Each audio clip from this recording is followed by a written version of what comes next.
శివరాత్రి రోజు ఫాస్టింగ్ ఎందుకు చేయాలి?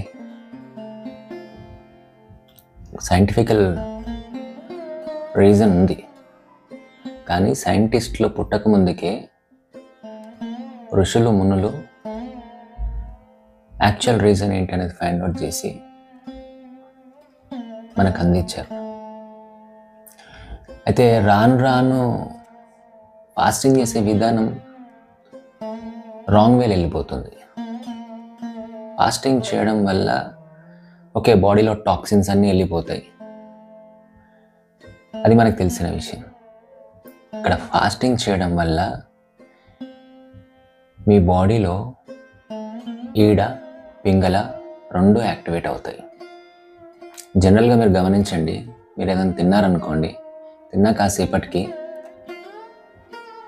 మీ రైట్ నాస్ట్రిల్ యాక్టివ్గా ఉంటుంది, బికాస్ డైజెషన్ యాక్టివేట్ అవుతుంది.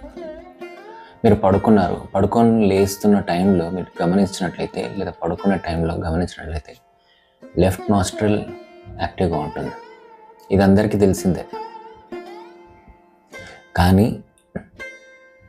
శివరాత్రి రోజు ఆ మంచి ముహూర్తంలో మనం ధ్యానం చేయాలి అంటే ఈ రెండు నాస్ట్రిల్స్ కూడా యాక్టివ్గా ఉండాలి, అంటే సుషుమ్న యాక్టివేట్ అవ్వాలి.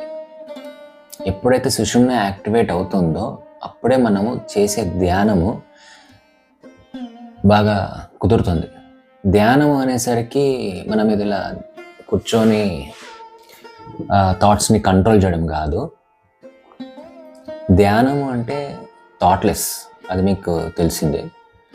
మెయిన్ ఇంకొకటి పాయింట్ చెప్పాలంటే, ధ్యానము అంటే ఎక్కడైతే మన మైండ్, మన థాట్స్ ప్రవేశం ఉండదో అది ధ్యానం. అక్కడ కుదరాలి అంటే మీరు ఇలా కూర్చుంటారు, ధ్యానంలో కూర్చుంటారు. మీరు తిన్నప్పుడు ఈ స్టమక్ అనేది ఊపిరితిత్తుల మీద ప్రెషర్ పడకూడదు. సో మీరు ఎప్పుడైతే ఉపవాసం చేస్తారో ఇది కొంచెం లైట్ వెయిట్గా ఉంటుంది, ఊపిరితిత్తులు కంఫర్టబుల్గా పీల్చుకోగలుగుతాయి. ఎప్పుడైతే మనం ఆక్సిజన్ ఫుల్గా తీసుకుంటామో మన బాడీ కంఫర్ట్ జోన్లోకి వెళ్ళిపోయి సుషుమ్న యాక్టివేట్ అవుతుంది. సుషుమ్న యాక్టివేట్ అయినప్పుడు ధ్యానం చాలా చక్కగా కుదురుతుంది. అందుకోసం ఉపవాసం అనేది చేయాలి. మరి చాలామంది ఏం చేస్తున్నారు, రాంగ్ గైడెన్స్లో వెళ్తున్నారు. ఎలా అంటే, ఇప్పుడు పొద్దు నుంచి సాయంత్రం వరకు ఉపవాసం చేస్తారు. సాయంత్రం అవ్వగానే సాబు ధాన్య సంథింగ్ ఏదో తింటారు. అవి తినకూడదు. ఎందుకు అంటే, ఇప్పుడు మార్నింగ్ అంతా మీరు ఉపవాసం ఉన్నారు, మీరు all of a sudden carbohydrates మీ బాడీకి ఇచ్చారనుకోండి, మీకు హెడేక్ అనేది వస్తూ ఉంటుంది. సడన్గా ఇచ్చారు మీరు, అంటే అప్పటి వరకు పీస్ఫుల్గా కూర్చున్న బాడీకి సడన్గా నువ్వు లేచి వర్క్ చేయి, కమాన్ గెటప్ అని చెప్పేసి మీరు హెవీ లోడ్ ఇచ్చారు. డైజెషన్ ఇమీడియట్గా యాక్టివేట్ చేశారు, నిదానంగా కాకుండా. So all of a sudden heavy load ఎవరైనా మీ తల మీద పెడితే మీరు బరువు ఫీల్ అయిపోయి, అంటే చెప్పి బరువు పెడితేనేమో మీరు కొంచెమన్నా యాక్టివ్గా ఉండి ఎత్తడానికి ప్రయత్నిస్తారు. చెప్పా పెట్టకుండా మీ నెత్తి మీద బరువు పెడితే కింద పడిపోతారు కదా. అలాగే చెప్పా పెట్టకుండా మీరు లోపల ఫుడ్ వేసేసారనుకోండి, అదేమవుతుంది అంటే all of a sudden digestion immediate activate అయిపోయి సమ్టైమ్స్ డైజెషన్ అవ్వక or sometimes heavy digestion mechanism start అవ్వడం వల్ల కొంతమందికి గ్యాస్ ప్రాబ్లం, కొంతమందికి ఇక్కడ నెక్ దగ్గర నర్వ్స్ టైట్ అయిపోవడం, తర్వాత అవి ఏదైనా కూడా హెడేక్కి దారితీస్తుంది. సో అందుకని ఈవినింగ్ తినకూడదు. ఎందుకు తినొద్దు, ఇంకొక రీజన్ చెప్తాను. మీరు ఈవినింగ్ తినకుండా నిదానంగా చిన్న ఫ్రూట్స్ లాంటివి తీసుకోవాలి. ఎందుకు అంటే ఫ్రూట్స్ మెల్లిగా ఎనర్జీ ఇస్తాయి. అండ్ మనము ఆ రోజు, ఏ రోజైతే మనము ధ్యానం చేయాలనుకుంటున్న శివరాత్రి రోజు కానీ ఇంకేదైనా రోజు, కార్బోహైడ్రేట్స్ ప్రోటీన్స్కి మనము ఇంపార్టెన్స్ ఇవ్వడం లేదు. ఎందుకంటే మనం ఇంపార్టెన్స్ ఇస్తుంది ధ్యానం చేయాలి కాబట్టి మన బాడీకి కంపల్సరీ కావాల్సిన విటమిన్స్, మినరల్స్ పంపించాలి. సో అందుకోసం ఫ్రూట్స్ తింటారు. అది కూడా ఒక లిమిట్, ఒక 1 అవర్ 2 అవర్స్లో డైజెస్ట్ అయ్యే విధంగా. 1 అవర్ 2 అవర్స్ తర్వాత మళ్ళీ డార్క్ అయిపోతుంది, చీకటి అయిపోగానే జాగారం చేయాలి, మేల్కొని ఉండాలి. సో ఆబ్వియస్లీ నువ్వు ఎప్పుడైతే తక్కువ తిన్నావో కొంతమందికి పడుకున్నా ఇమీడియట్గా నిద్రలేస్తారు, ఇంకొంతమంది పడుకోరు. అంటే సింపుల్గా చెప్పాలంటే ఆ రోజు డే అంతా తినలేదు, తిన్న కొంచెం ఫ్రూట్ కూడా 1-2 అవర్స్లో డైజెస్ట్ అయిపోయింది. ఇప్పుడు ఏమవుతుంది అంటే బాడీ యాక్టివ్గా ఉంటుంది. బాడీ యాక్టివ్గా ఉన్నప్పుడు షెడ్కి వెళ్ళాల్సిన పని లేదు కదా, రిపేర్కి వెళ్ళాల్సిన పని లేదు. సో రిపేర్ అంటే మీరు నిద్ర వెళ్ళాల్సిన పని లేదు. సో మీరు యాక్టివ్గా ఉంటారు, మీకు నిద్ర రాదు, మీరు యాక్టివ్గా ఉంటారు, లేజీ ఫీలింగ్ ఉండదు. సో బాడీ ఎలా ఉంటుంది అంటే పెద్దవాళ్ళు కూడా డ్యాన్స్ చేసే విధంగా అంత యాక్టివ్గా ఉంటారు. సో మీ బాడీ ఆ రోజు కనుక నైట్ టైము డ్యాన్స్ చేసే అంత కంఫర్ట్ జోన్లో ఉంటే మీరు ఫాస్టింగ్ కరెక్ట్ చేశారు, ఫ్రూట్స్ తినడం కూడా కరెక్ట్ తిన్నారు అని అర్థం. సపోజ్ మీరు ఆ రోజు డ్యాన్స్ చేసేంత మూడ్ లేదు, కూర్చోవాలి, ఏం చేస్తాం డ్యాన్స్, మెల్కోవాలని నాకు నిద్ర వస్తుంది అంటే మీరు ఖచ్చితంగా ఎక్కడో పొరపాటు చేసి ఉంటారు. ఇదర్ ఎక్సెస్ ఫుడ్ తిని ఉండాలి, లేదా మధ్య మధ్యలో టీ అలాంటివి తాగుండాలి. సో ఎక్కడ ఏదో జరుగుంటుంది. సో ఇలాంటి కేర్ అనేది తీసుకుంటూ యాక్చువల్లీ ఎందుకు చేయాలి అన్న కాన్సెప్ట్లోకి మళ్ళీ మనం వెళ్ళినట్లయితే, శివరాత్రి రోజు abundance of energy, cosmic energy ప్రకృతి మొత్తంలో ఉంటుంది. ఆ రోజు ఇంకెక్కువగా ఉంటుంది.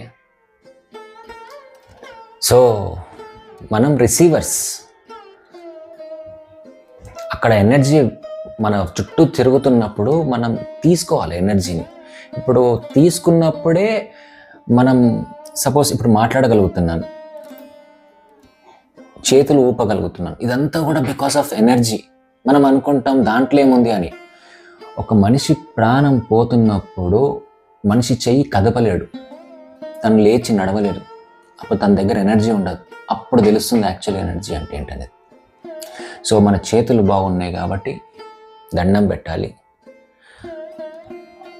శరీరం బాగుంది కాబట్టి నిటారుగా కూర్చోవాలి, దండం పెట్టి నిటారుగా కూర్చొని అబండెన్స్ ఆఫ్ ఎనర్జీని రిసీవ్ చేసుకోవాలి. మనం ఈ కాలం పోయిందంటే మళ్ళీ రాదు. ఎప్పుడు గుర్తుకొస్తుందంటే మనిషి చనిపోయే బిఫోర్, అరే నేను కొంచెం ధ్యానం చేసి ఉంటే బాగుండు, కొంచెం ఆ దేవుడు మొక్కుంటే బాగుండు, కొంచెం వాళ్ళతో మంచిగా మాట్లాడితే బాగుండు అని అప్పుడు అనిపిస్తుంటుంది. అప్పుడు అనిపించే కన్నా ఇప్పుడే మీరు తెలుసుకొని ఇలా దండం పెట్టేసుకొని ధ్యానం చేయండి, ఇలా ధ్యానం చేయండి, ఎనర్జీని రిసీవ్ చేసుకోండి. సో అందుకు పర్పసే మనము శివరాత్రి ఉపవాసం ఉండడం కానీ లేకపోతే ధ్యానం చేయడం కానీ చేస్తున్నాం. సో మిగతా రోజుల్లో మరి ఉపవాసం ఉండొచ్చా అంటే అది నేను మీకు ఇంకెప్పుడైనా చెప్తాను, ఎలా ఉపవాసం ఉంటారు అండ్ ఎలా ధ్యానం చేస్తుంటారు. సో శివరాత్రి మాత్రము సద్వినియోగం చేసుకోవడం కోసము దాన్ని చక్కగా సద్వినియోగం చేసుకోండి. అనవసరంగా మళ్ళీ వేరేదేదో తినేసి ఆ టైం అంటే ఎనర్జీ, ఎంత అబండెన్స్ ఆఫ్ ఎనర్జీ వస్తుంది, దాన్ని మీరు రిసీవ్ చేసుకోండి. అది మీ కంటికి కనబడకపోవచ్చు, కానీ ఎవరికైతే మన సొసైటీలో మన మధ్యనే ఉన్నారు కానీ వాళ్ళు ఎవ్వరు చెప్పరు, వాళ్ళకు ఎన్లైటెడ్ అయ్యారని వాళ్ళకి తెలుస్తుంది ఎంత ఎనర్జీ ఉంటుందనేది. సో దాన్ని సద్వినియోగం చేసుకోండి. సో సద్వినియోగం చేసుకోవడం వల్ల మాకేంటి ఫాయిదా అని కొంతమంది అడుగుతారు. సింపుల్, మెటీరియల్ లైఫ్కి కావాల్సింది ఏదైనా కానివ్వండి, ఇల్లు, డబ్బు, కారు, ప్రశాంతత, ప్రేమ, ఏదైనా సరే మెటీరియల్ లైఫ్కి కావాల్సింది ఆ ఎనర్జీ ఉంటేనే మన దగ్గరకు వస్తాయి. ఆ ఎనర్జీ లేదనుకోండి ఇవేవి రావు. సో ఇవన్నీ ఇలాంటివన్నీ మనకి కావాలి అనుకుంటే ధ్యానం, మామూలుగా సపోజ్ పర్ డే ధ్యానం చేసినప్పుడు 100 అనే రేట్ వచ్చింది అనుకుందాం, 100 రిసీవ్ చేసుకుందాం అనుకుందాం.